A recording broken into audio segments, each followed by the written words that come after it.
Well, good morning from the foothills of the Rocky Mountains.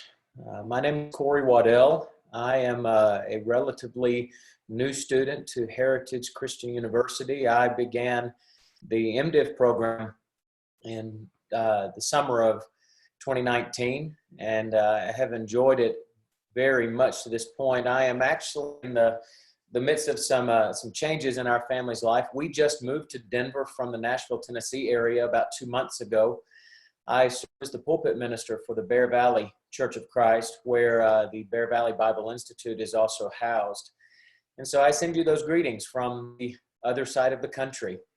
I'm excited to be with you this morning, to be able to talk with you for a little bit. I was really honored when Autumn reached out to ask if I would take part in this DL chapel.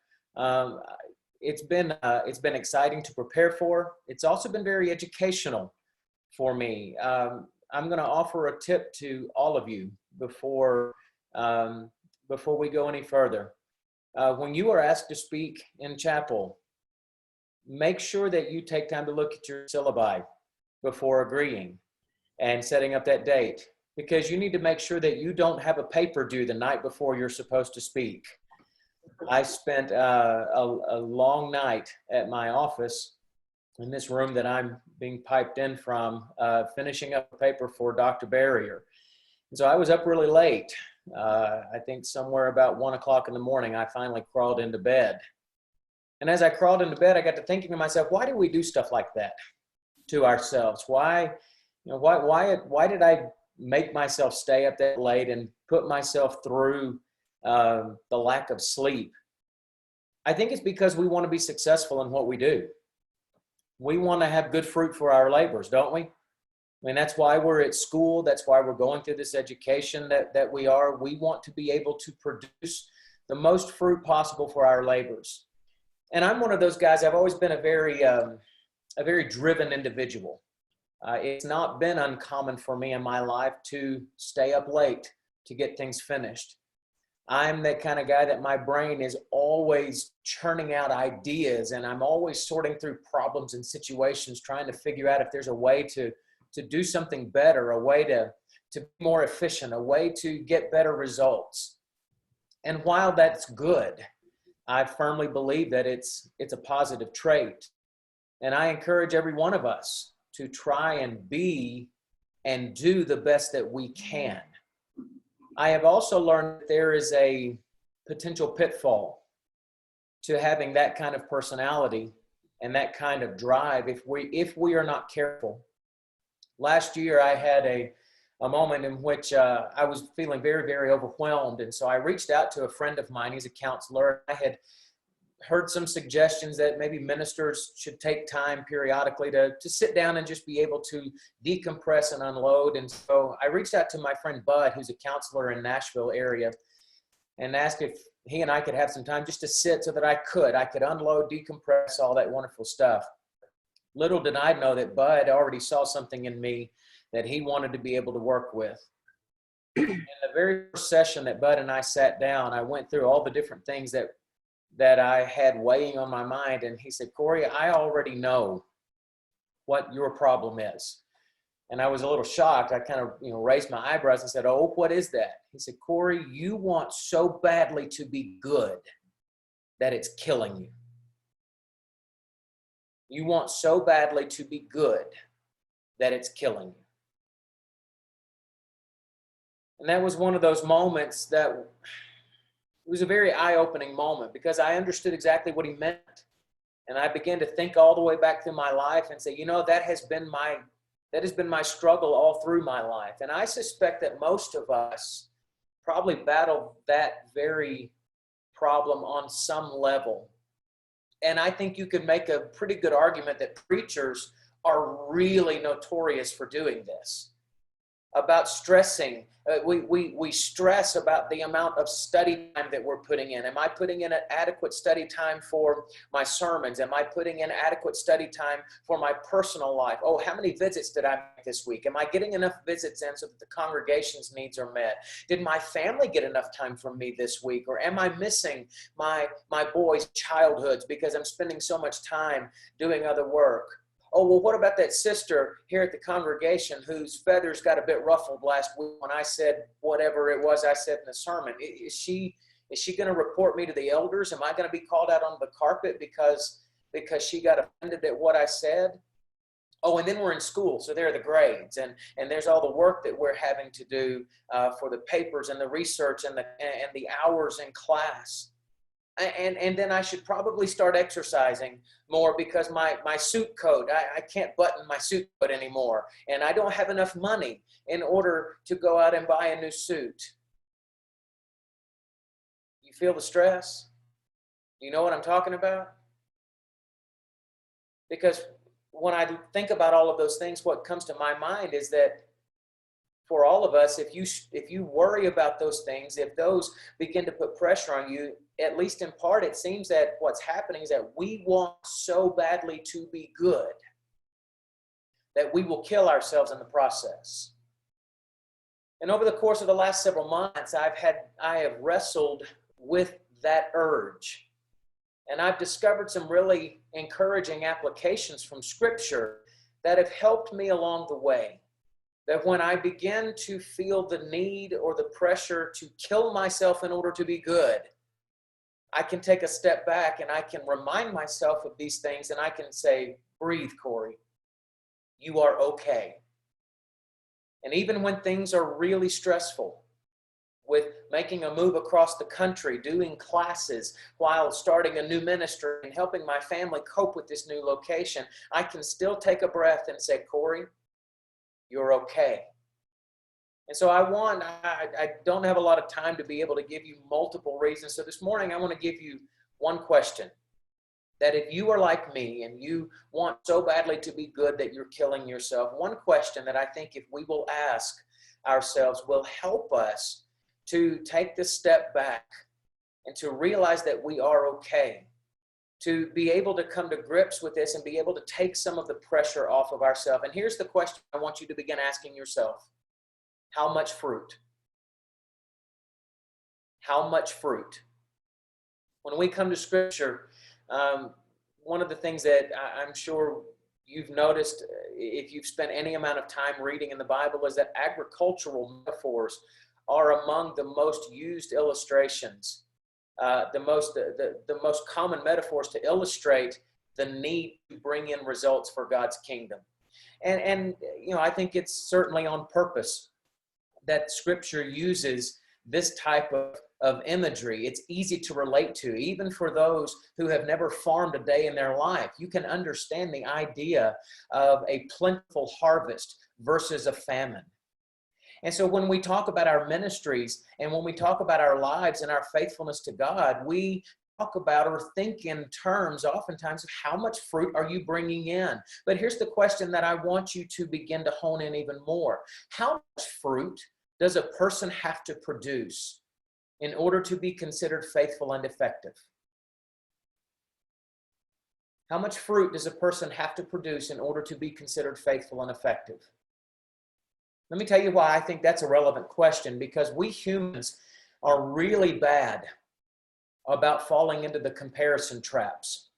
We like to determine the quality of our work and even our own value by measuring our achievements against someone else's. It's like when I played golf with my brother-in-law. My brother-in-law went to a golf academy in San Diego in order to train to be a professional golfer. And a lot of times when he and I start playing golf, I find myself trying to keep up with him. And I start feeling really, really bad about my golf game. I start comparing myself to the guy that went to school in order to be a professional golfer. And we do it at school with our professors. How many times have you felt ridiculously small when you listen to Ed Gallagher rattle off a list of 15th and 16th century theologians from his memory, or realize that Jeremy Barrier has memorized the Rosetta Stone and is proficient in 100 languages, or when Kirk Brothers goes off to do his preaching camps and campaigns? Do you ever find yourself saying, man, I'm not doing anything compared to him? Or when we move to a new work at another church, how easy is it for us to get bogged down in wondering if we're doing as good of a job as our predecessor in that ministry? we fall into the comparison trap. And again, why do we do this to ourselves? I think it's because we are afraid of not being good enough. We are afraid of not producing enough fruit so that we will be told at the end of time, well done, my good and faithful servant. So let's come back to our original question. How much fruit? How much fruit does a person have to produce in order to be considered faithful? Really quick, a couple of passages to consider that will answer that question for us. In John chapter 15, verses 1 and 2, as Jesus is giving this final discourse before he is crucified, he goes into the section where he discusses himself as the true vine and his Father is the vine dresser. In John 15, 1 and 2, he says, I am the true vine, and my Father is the vine dresser. Every branch in me that does not bear fruit, he takes away. And every branch that does not bear fruit, that does bear fruit, he prunes so that it may bear more fruit. See, I think some of us, we become afraid that we're going to wind up being that branch that Jesus cuts off and he throws off to the side to wither and be gathered up and thrown into the fire. But but consider what Jesus just said. When you think about what Jesus said, which branch is it that the vine dresser removes from the vine? Does he remove the branch that only puts out a couple of grape clusters? No. He removes the one that doesn't bear anything at all. In fact, a point we could come back to at another time in another study is that he also says that the ones which do produce are actually given special care and special attention so that they will produce more. But the only one that is removed is the one that produces nothing. And then consider Mark chapter 4, verses 3 through 9, which is the parable of the sower that was read earlier. I won't read the whole thing to you again, but I want you to consider the end of the parable in verse 8. He said that other seeds fell onto good soil and produced grain, growing up and increasing and yielding 30-fold, 60-fold, and 100-fold.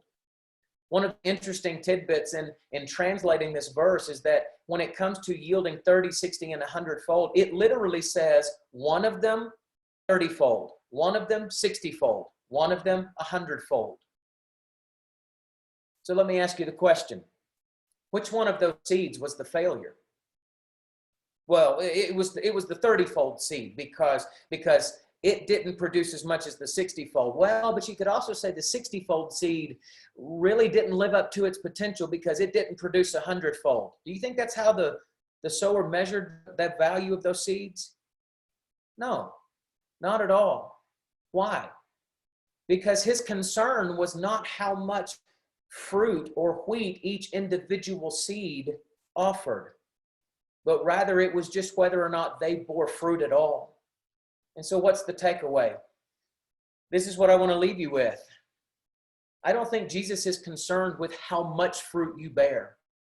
I think his concern is just that you bear fruit. And that's a very different viewpoint than the comparison game that we get caught up in so easily.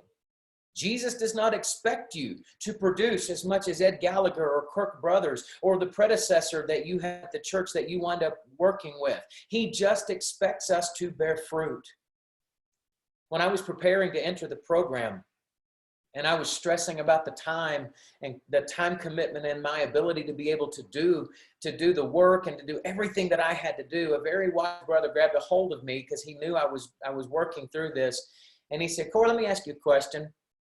When a guy goes to medical school, if a guy goes to medical school and he graduates with a 4.0, what do you call him?